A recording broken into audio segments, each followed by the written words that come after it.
Petrol diesel ధరల పెంపునకు వ్యతిరేకంగా Kakinada rural Sarpavaram junction లో మాజీ మంత్రి కుర్సాల కన్నబాబు ఆధ్వర్యంలో నిరసన తెలిపారు.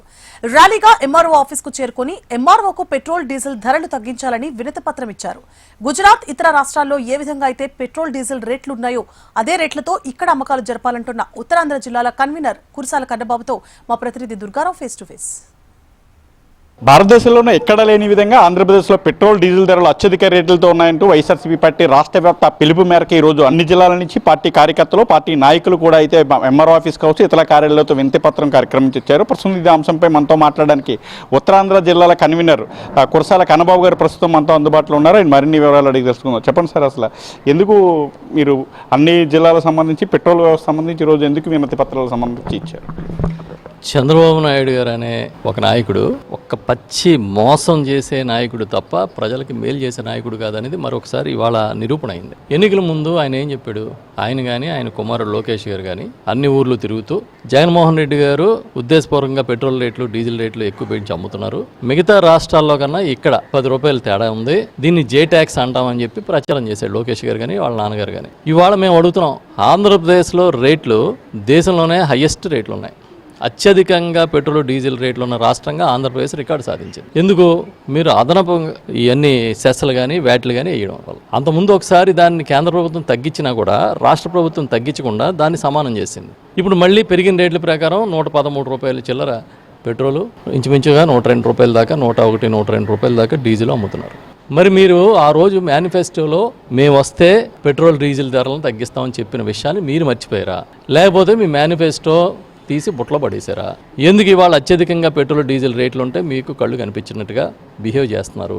దీనివల్ల ఇటు ఆటో కార్మికులు కానీ లేదంటే రవాణా రంగం కానీ చాలా దారుణంగా దెబ్బతింది. నిత్యావసర వస్తువుల ధరలు పెరిగిపోతున్నాయి. కాబట్టి మీకు బాధ్యత ఉంది కనుక తగ్గించి ఏదైతే మన పొరుగు రాష్ట్రాలు తెలంగాణ కావచ్చు, తమిళనాడు కావచ్చు, ఒరిస్సా కావచ్చు, పాండిచ్చేరి కావచ్చు, మనకన్నా ఇంచుమించుగా ఒక 5 నుంచి 7 రూపాయల రేటు తక్కువ ఉంది పెట్రోల్ కానీ డీజిల్ కానీ.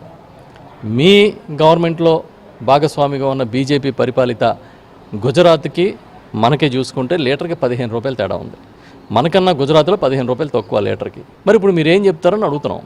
మేము మా నాయకుడు జగన్మోహన్ రెడ్డి గారి పిలుపు మేరకు వాళ్ళ రాష్ట్ర వ్యాప్తంగా ధర్నాలు చేస్తున్నాం, ఆందోళన చేస్తున్నాం, నిరసన కార్యక్రమాలు చేస్తున్నాం ప్రజల పక్షాన్ని నిలబడి.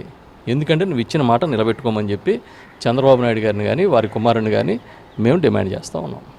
సార్, ఇది ఇప్పుడు పెట్రోల్ డీజిల్ అనేది బీజేపీకి సంబంధించిన అంశం. అదే కేంద్ర ప్రభుత్వానికి సంబంధించి కేంద్ర ప్రభుత్వం అక్కడ పశ్చిమ ఆసియాలో జరుగుతున్న అనిశ్చిత కారణం వల్ల పెరిగిందంటూ టీడీపీ నాయకులు చెప్తున్నారు. ఓ పని చేయమనండి, పెట్రోల్ డీజిల్ మీద మన రాష్ట్రంలో ఎంత సెస్సులు కానీ అదనపు వ్యాట్లు కానీ ఉన్నాయి, ఇతర రాష్ట్రాల్లో ఎంతెంత ఉన్నాయి తీయమనండి, లెక్కలు తీసి బయటికి చెప్పమనండి. ఇప్పుడు కేంద్ర ప్రభుత్వంలో బీజేపీ పరిపాలిస్తుంది కాదు, కేంద్ర ప్రభుత్వంలో కూడా తెలుగుదేశం పార్టీ పార్ట్నరు, భాగస్వామ్యం. వాళ్ళు అక్కడ కేంద్ర ప్రభుత్వంలో మీరు క్యాబినెట్లో ఉన్నారు. మీరు వచ్చి మాకు ఎప్పటికప్పుడు ఏ రోడ్డు దగ్గర ఆ పాట పాడతానంటే ఎలా అవుతుంది? మీరు అక్కడ కేంద్రంలో భాగస్వామ్యం ఉన్నారు. మీరు వాళ్ళని ఒప్పిస్తారో, బతిమాలతారో, లేకపోతే ఇంకా బెదిరిస్తారో ఏదో ఒకటి చేయండి, చేసి రాష్ట్రానికి మేలు చేయండి. లేకపోతే రవాణా రంగం మొత్తం కుప్పగొలిపోయే పరిస్థితి వచ్చింది. అదే మేము డిమాండ్ చేస్తాం. సార్, అది ఇప్పుడు అదే పెట్రోల్ డీజిల్ సంబంధించి ప్రధానమంత్రి మోడీ గారి పిలుపు మేరకు మంత్రులు కూడా వీళ్ళందరూ కూడా సైకిల్ మీద కూడా వెళ్తుంటే మీరు వైసీపీ వాళ్ళు కావాలని కామెంట్ చేస్తున్నారు. మేము పొందిన పొదుపులో భాగంగా ఇది చేస్తూ ఉంటున్నారు. దీనిపై అంటే ఇది తెలుగు డ్రామా. ఇది ఒక్క మంత్రి సైకిల్ మీద వెళ్ళిపోతే పొదుపు అయిపోయిందా? మొన్న ప్రధానమంత్రి గారు వచ్చి హైదరాబాద్లో మీటింగ్ పెడితే ఆ మీటింగ్లో పొదుపు పాటించమని చెప్పాడు. మన్నాడు క్యాబినెట్ మీటింగ్ జరిగింది. క్యాబినెట్ మీటింగ్ నుంచి నేరుగా ప్రత్యేక విమానం వేసుకుని పుట్టపర్తి వెళ్ళాడు లోకేష్ గారు. అంతకుముందు సింగపూర్ వెళ్ళాడు 3 రోజుల పాటు స్పెషల్ ఫ్లైట్లు వేసుకుని. 96 లక్షల రూపాయల ఖర్చు జీవో ఇచ్చింది ప్రభుత్వం. అంతకుముందు 6-7 మంత్రులు విదేశాలకు వెళ్ళారు, సింగపూర్లో ఉన్నారు. దానికి 1,95,00,000 రూపాయలు జీవో ఇచ్చింది. నా దగ్గర జీవోలు కూడా ఉన్నాయి. దీన్ని దుబారా అంటారా లేకపోతే పొదుపు అంటారా? ప్రజలేమో పొదుపు చేయాలి, వాళ్ళు మాత్రం దుబారా చేస్తారు. ఊరికనే పై షో చేయడానికి, డ్రామా చేయడానికి సైకిల్ దొక్కుతారు. మీ సైకిల్ దొక్కే కార్యక్రమం జనం అందరూ గమనించట్లేదు అనుకోకండి. ఎందుకు ఇంత డ్రామా? మీరు చేసే పొదుపు ఏంటి? విశాఖపట్నంలో 99 పైసలకి భూమి అమ్మేస్తున్నారు 1 ఎకరం. ఆ భూములు అమ్మడం మానేస్తే మీరు ఈ పొదుపు కూడా చేయక్కర్లేదు. మళ్ళీ మొత్తం అందరూ తిరిగి వచ్చి స్పెషల్ ఫ్లైట్లలో పైకేమో ఇలాంటి ప్రచారం చేసుకుంటూ ఉంటారు, మిగతా కార్యక్రమం అంతా మిగతా చేస్తూ ఉంటారు. చూడొచ్చు పెట్రోల్ డీజిల్పై రాష్ట్రం విధించిన సెస్ను కూడా రద్దు చేయాలని చెప్తున్నారు. అలాగే కేంద్ర ప్రభుత్వంలో భాగస్వామ్యం ఎన్డీఏ కాబట్టి కేంద్ర ప్రభుత్వం మీద ఒత్తిడి తెచ్చి కూడా అయితే ఆంధ్రప్రదేశ్లో పెట్రోల్ డీజిల్ రేట్లు నియంత్రించాలని కూడా చెప్తున్నారు. దాంతోపాటు కూడా పొదుపు అని కావాలని సైకిల్ మీద చేస్తూ డ్రామా చేస్తున్నారు కానీ ఖర్చు పెట్టే విధంగా పుట్టపర్తికి అయితే సాక్షాత్తు నారా లోకేష్ హెలికాప్టర్ మీద వెళ్ళారంటే చూడొచ్చు ఏ విధమైన పొదుపు చేస్తున్నారనేది అయితే కురసాల కన్నబాబు గారు అయితే తెలుగుదేశం పార్టీపై తెలుగుదేశం ప్రభుత్వంపై అయితే తీవ్ర స్థాయిలో విమర్శలు గుప్పించారు. ఇది పడుకున్న తాజా అప్డేట్. వీడియో జర్నలిస్ట్ బాబ్జీతో దుర్గారావు ఇచ్చాను కాకినాడ నుంచి.